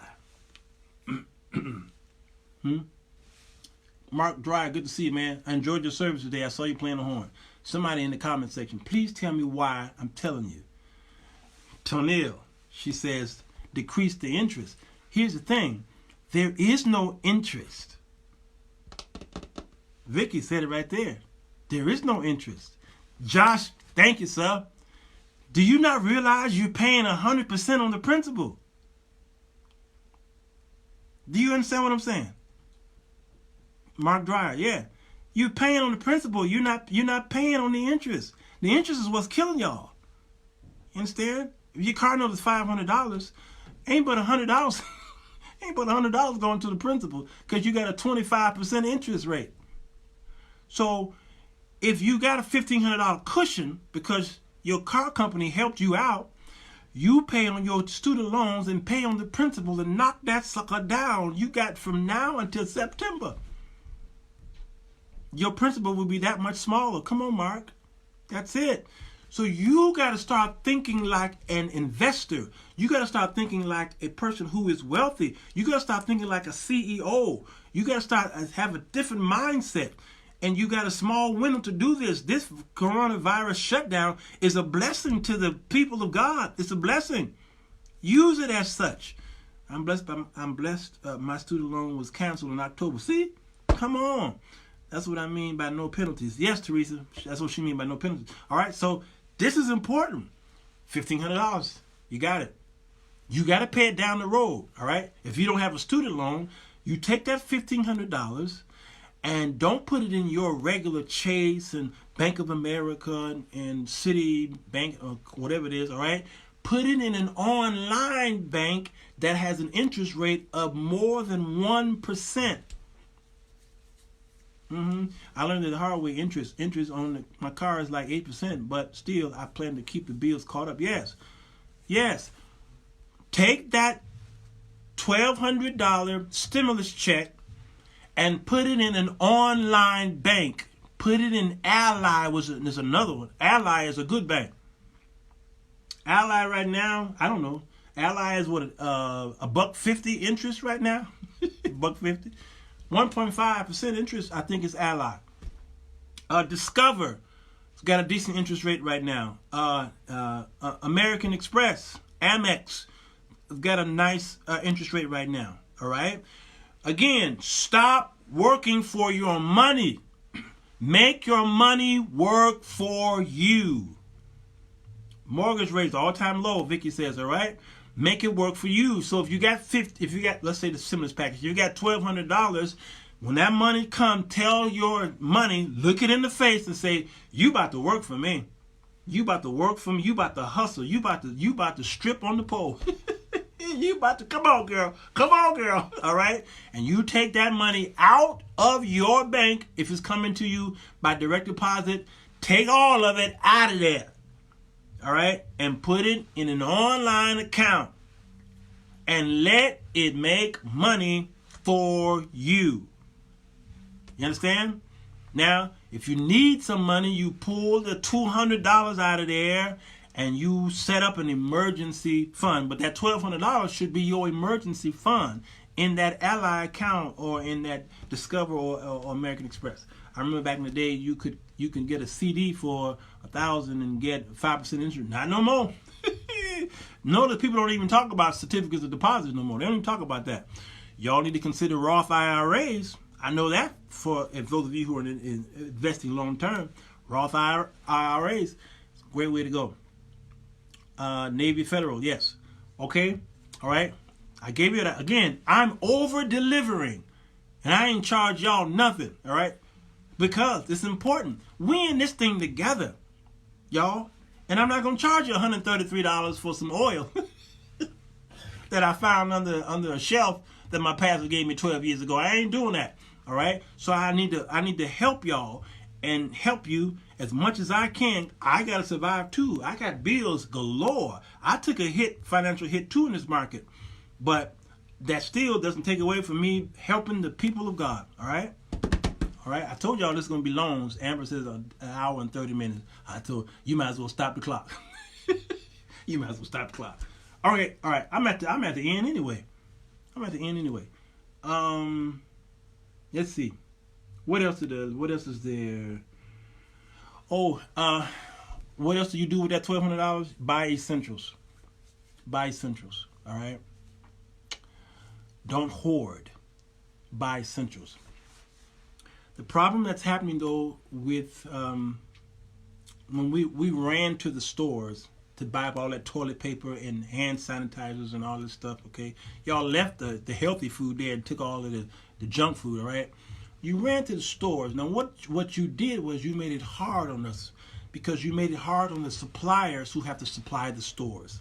And then you made it very difficult for the trucking industry to get the supplies to the stores. Yeah, you did that. You who got little, your behind is itching, so you needed that toilet paper like it was going to never, that all the toilet paper going to run out. All right. So now the suppliers got to pump up their production. They got to pump up their production. And what's going on?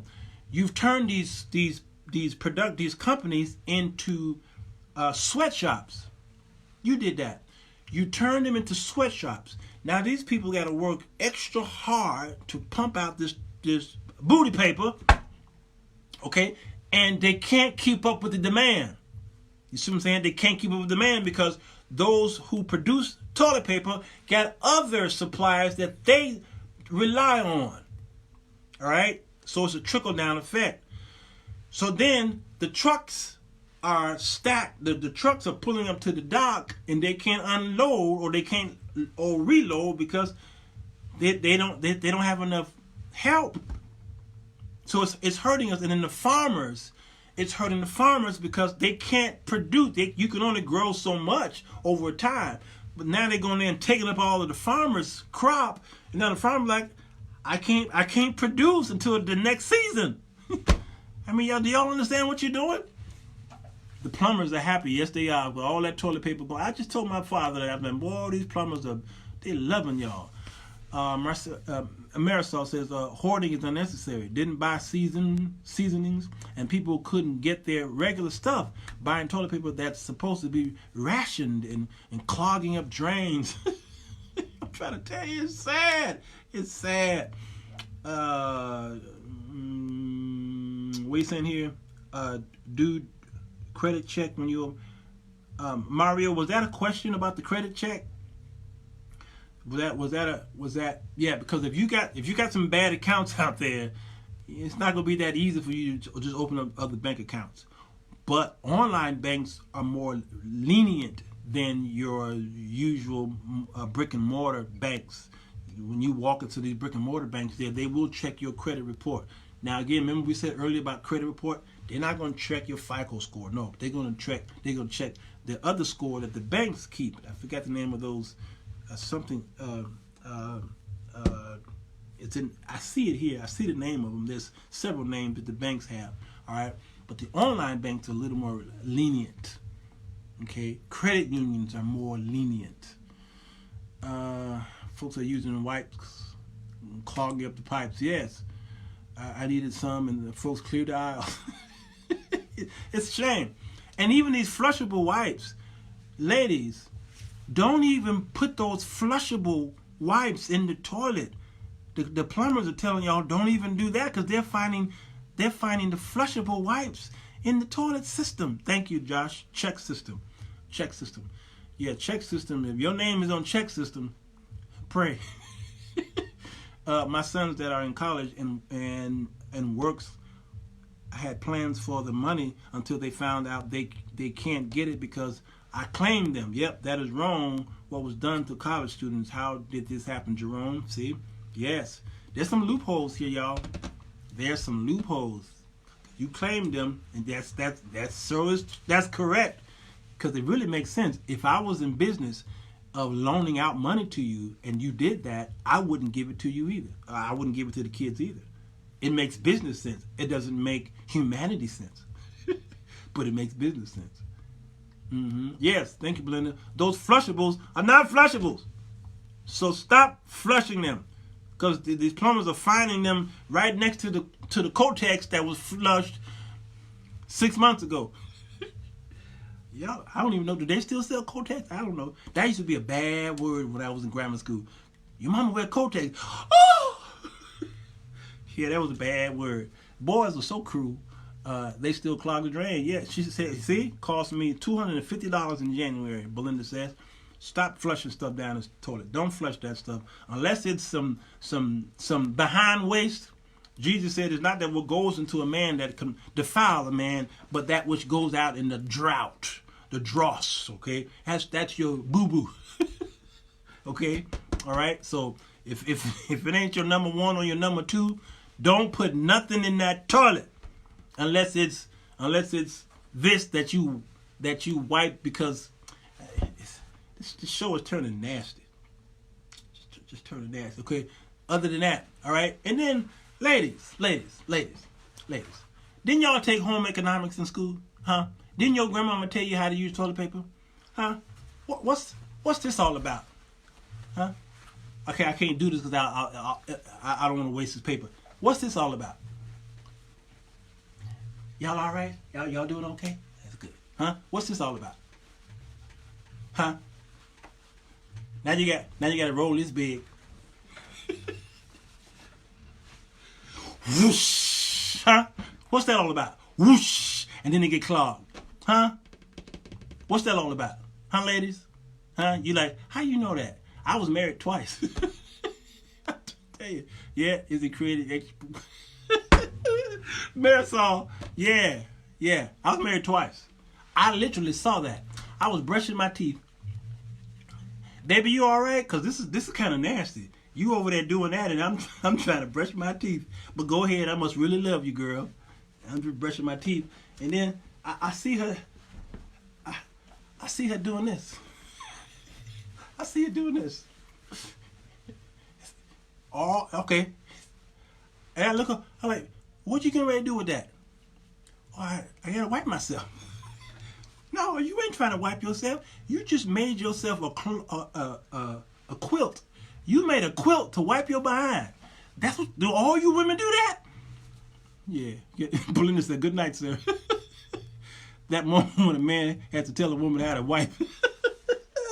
It's sad. You're being sexist. Like the,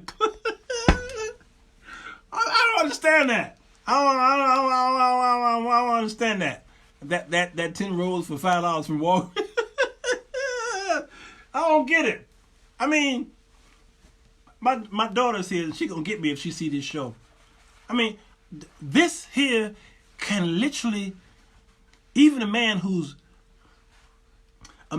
is regular, even a man who's regular, this gonna last him for my 30-day challenge.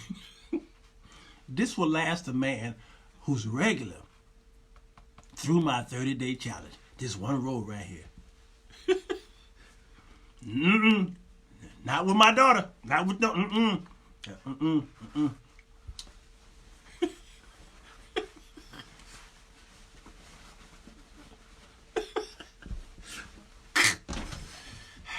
Baby girl, what you doing?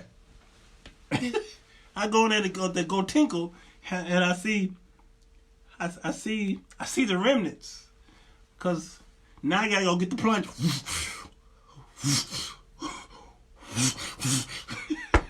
Barbara said, "You sleepy?" I don't get it. I went and bought a 30-pack because of that. Mario, yeah, you was doing good until now. Some things go. Oh my God. Okay, let me stop. All right, let me get back to this. Laura said, "Why you wasting paper?" Whoo, trust me, I'm gonna roll this right back up. I might even put this. I think I'm gonna put this on eBay. I should eBay this. Somebody will buy this. I bet you. So Vicky said, "What just happened?" What just happened? Okay, let me get back to this. Tanika said, "This session just went left." Ain't none of the brothers. Josh, help me out, man, because the women will come out. This show is good. The women will come. Okay, let me get back. All right. So buy essentials, please. Laura said $50. Put it on eBay. Number 5. You're like, number 5? When did you start with number 1? Take that $1,200.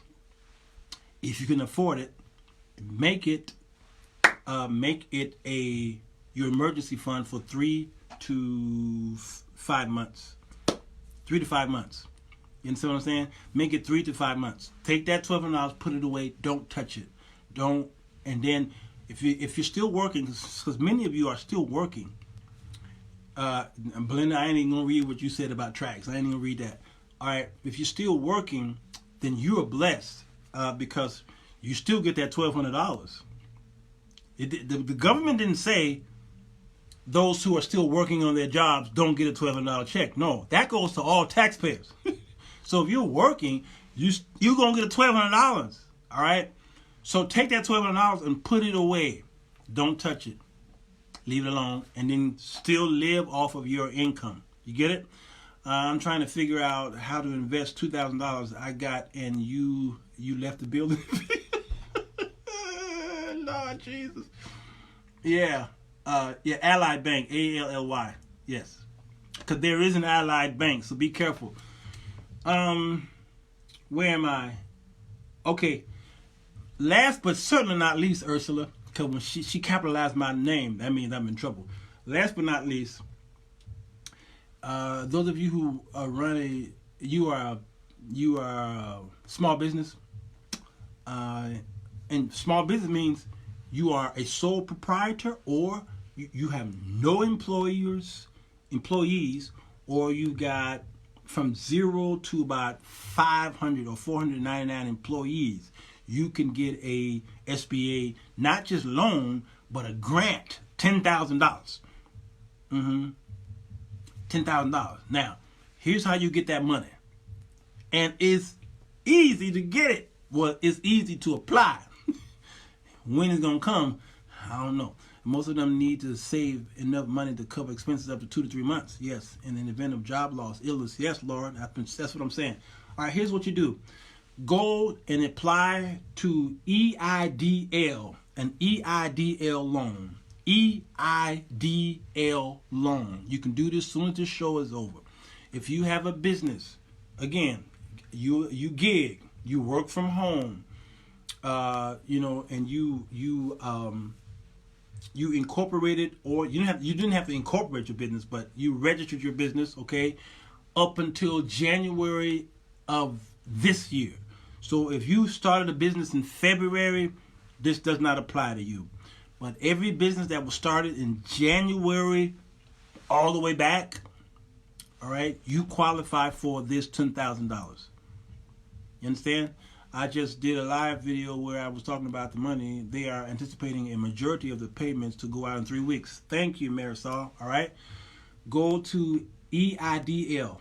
That's the Economic Injury Disaster Loan. They had to call it that for a reason. Y'all crazy. If you haven't filed 2018 or 2019 taxes, or if you don't have a bank account and need a paper check and some other exceptions, you will have a delay. Yes. It's the Economic Injury Disaster Loan. Belinda put the email up there. All right. So just go to sba.gov and look for the link for disaster loan assistance. Disaster loan assistance page. All right. And you'd be surprised how many of you qualify for that. Non-profits qualify, Barbara. For-profits and non-for-profits qualify for that loan. The $10,000 it's really it's a forgivable loan, what they call it. That's why they're calling it a loan, but it's really a grant to you. There's some slight restrictions, brothers. If you owe child support, don't go on that site. Yeah, don't go on that site. If you owe, don't fool with it. Okay. Other than that, and if you're not into the sex industry, and if you're not a shyster, if you're not a pimp, okay, you're right, because it's hard out here for a pimp too. But the government said they're not gonna help you pimps out. All right. Other than that, you're going to do okay. So, $1,200. Go to the individuals. You got another opportunity for a $10,000 loan because you are a business. No matter what you do, you're a musician at your church, or you sell songs, you sell beats, you write songs and all these things. All right, all that stuff is in my show. The Arts for Illinois Relief Funds are accepting applications for $1,500 grants for artists. That's www.3arts.org. For those of you who are on YouTube, that's www.3arts.org. All right? There you go. If you live in Illinois. Tanika says, I didn't know my daughter wouldn't get a stimulus check even though she worked. Okay, you have to tell me why though, Tanika. Why is she not getting a check? All great information. What's your information for people who may want to bless you with donations, Ursula? I'm glad you asked. I appreciate that. I really do. I have a CashApp, Sirwalterj. My CashApp is Sirwalter, letter J. Y'all know how to do the CashApp. Belinda put it there. And I do appreciate that. I usually don't do it. I don't ask. But when people ask me how to give, the Lord, the Lord blesses you when people want to give you. Don't reject it because that's your blessing. So don't reject it because that's not just your blessing. That's the people's who are trying to bless you. All right. So let the people bless you, and so that they can be blessed. And when there's a lot of shysters out there who are going to do Facebook Live and they're going to put their cash apps there. They're going to give us a cute word, and then they're going to tell you to bless them. All right, now, I'm not totally against that, no, because they're not. Some of them are not forcing you to do it. They're just saying you can't bless us or you don't have to, what have you. I'm just so against those who do that and manipulate and use scripture to manipulate people to give, especially if they're not giving any kind of information that's going to help you in life, whether it's financial, physical, or spiritual. They're not helping you, and it just giving these cute little nursery rhymes and cute little Bible studies, and then they're done. All right, and then you forget what they even talked about 5 minutes after they're done. All right, so it's good to be a blessing to those who are really working hard to inform the community on what's happening to you right now. So those of you who want to give to me, you can through the Cash App. That's fine. I have that PayPal. You can look in the description on YouTube, and my PayPal information is there as well. You don't have to do that. I'm not the person who tells people, you're going to be cursed with a curse. I don't. But when I wake up and I see that notification to someone gave, my soul is blessed, first of all, because someone thought to do this in the time of a pandemic to bless what you may call the man of God. I'm considered a man of God. Now, and let me tell you, there are a lot of great people out there. There's about 40 of you left, and I thank you because it's almost 11 o'clock in the p.m. and you probably don't have anything else better to do but watch me. All right, but I went to the mailbox yesterday. I'm not going to show you, but you see all these checks here?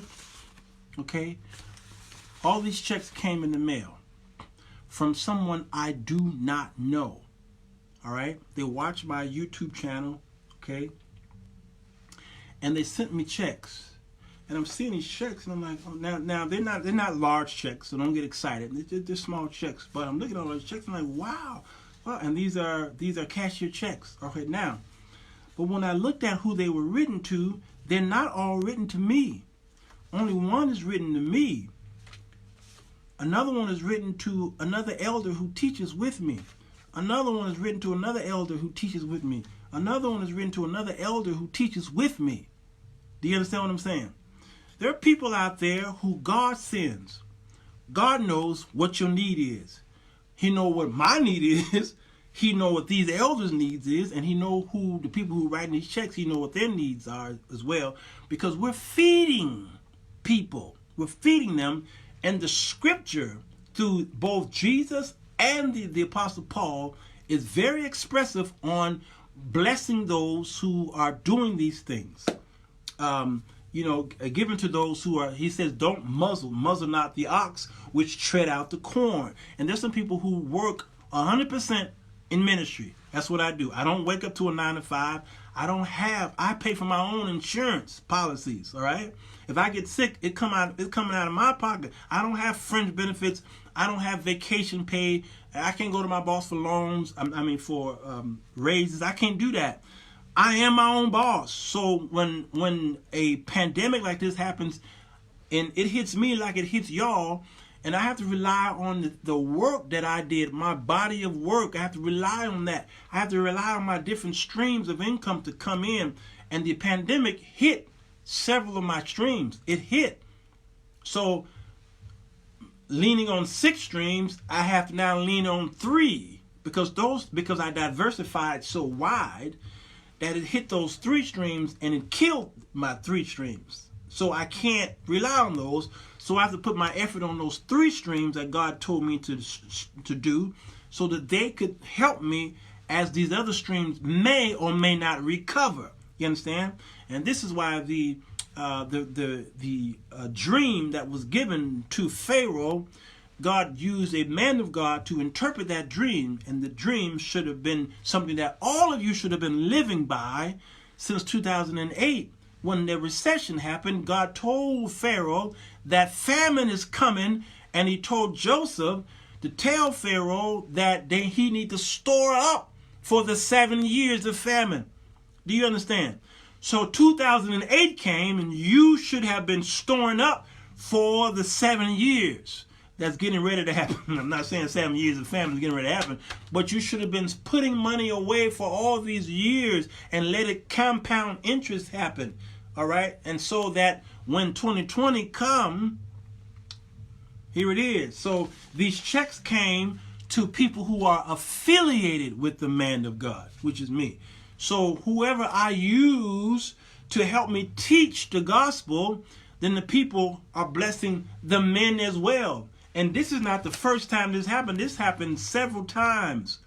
You understand what I'm saying? And so I pray with the people who do these things, and we call their names out and what have you, but that's ministry right there, and that's going to bless these men. These men have families. All right, one of these brothers got a brand new baby. His baby was born 2 days ago. That money is going to feed that baby. You understand what I'm saying? So there's people around the world who care about the men and women of God. Those of you who are in ministry, they're willing and they're able to do things for you. You know, just keep doing the work, and God is going to supply your needs. Keep doing the work. Keep doing the work. I can't afford to make no more loans, because when the economy was great, I was loaning out money, and I wouldn't even ask for that money back. I was just giving money and helping people out. I can't do it right now. 3 of my streams died, so I can't. But I continue to preach the gospel and teaching and over-deliver, and then something like this come in the mail. You know what I'm saying? So you keep working, and the Lord will supply your needs through the pandemic. Now, this 30-day trial I'm giving y'all, do it. All of these challenges that y'all getting on Facebook, this challenge and that challenge, this challenge, all right? Those are cute. You can continue to do that, but you need a financial challenge. And I'm challenging you right now, please, people, this might be your last time. Thank you. Who's this? Barbara Taylor. I bless you. I bless you. I wrote Barbara was one of the first to give to this book. Her name is right here in the beginning. I woke up one day and there was a CashApp. Ping! And I ain't talking about 20, 50, 75, 100, 120. No, I ain't talking about that. No. She gave out of her means. Why? She says, Ella Jones, God told me to give it to you. And I don't even think I had one word written in this thing yet. She said, God told me to give it to you. That's Barbara Taylor. She said, God told me to give it to you. And then she hung up the phone. Click. She hung up the phone, Belinda. She just hung up the phone. And I'm like, just like that? She said, yeah. Click. Never asked me for nothing. Never went back and say, I gave you that money. Never put up a Facebook post. Didn't call people, call around, says, I blessed you with that. He said, I did this. Never once did she bring it up. Never. And the Lord's been taking care of her ever since. And she's not the only one. There's a few people in here that did that same thing. I shouldn't start this because see, if you call one name, you gotta call them all. And some of them people are right here. Amber Rogers was another one. Just gave of her means. Just gave. Barbara and Amber Rogers were the first ones to financially bankroll this book. Sister Lisa Johnson. Gosh. There's a whole bunch of them here. All right? They were bankrolling the book. Lena Wright bankrolled this book. Some of the people I've never met. Okay? Diana McDonald's bankrolled this book. Tony McClain wrote me several checks and bankrolled. Ora Kennedy bankrolled this book. And she not only bankrolled the book, then when the book was created, she bought several copies. All right? Sharina Ramsey bankrolled the book. These people were just sending money. Not one of them asked for it back or never brought it up again. 20% of the people will do 80% of the work. All right? So you want me to coach you, hit me up with an email, giftedfriends@aol.com. Y'all know I'm the only one in America who still use AOL. And hit me up with an email and you want to talk on the phone, I'll coach you through it. It ain't free, but I'll coach you through it. I'll coach you through the whole process of online marketing and tell you what I did, things you shouldn't do, and just trust me on this. And you can get through this 30 days. You can get through this. You can get through this, y'all. You can get through this. Yeah. You can get through this. You got 30 days. Be diligent. So turn off the distractions. Bump up your prayer life. Communicate with God as much as you can. He's going to lead and guide you through this like he did the children of Israel. He told them what to do. He told them, he gave them instructions. Put the blood over the doorpost. Go inside and shut the door. And when I see the blood, I will pass over you. Stay home. You're going to be okay. And when God see the blood, whose blood is he's seeing now? He's seeing the blood of Jesus Christ. Because all of y'all been praying about binding and pleading the blood and all these things, all right? So the blood has been applied. So God sees your house and he will pass over you. And while we're going through death and pandemics and what have you, just consider yourself living in the land of Goshen. All right? And that's Bible. Pitt says, yes, that's Bible. You're going to be all right. You're going to make it. All right? So listen to my words. Trust me. I believe God is leading me today to tell you everything you need to do financially, physically, spiritually, however you want to say it.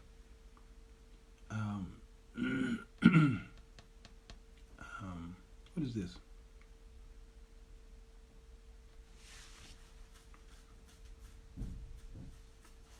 All right. Okay. All right. I'm going to go. I think I've done enough. I've done enough damage. Hit the share button, will you please? Hit the share button.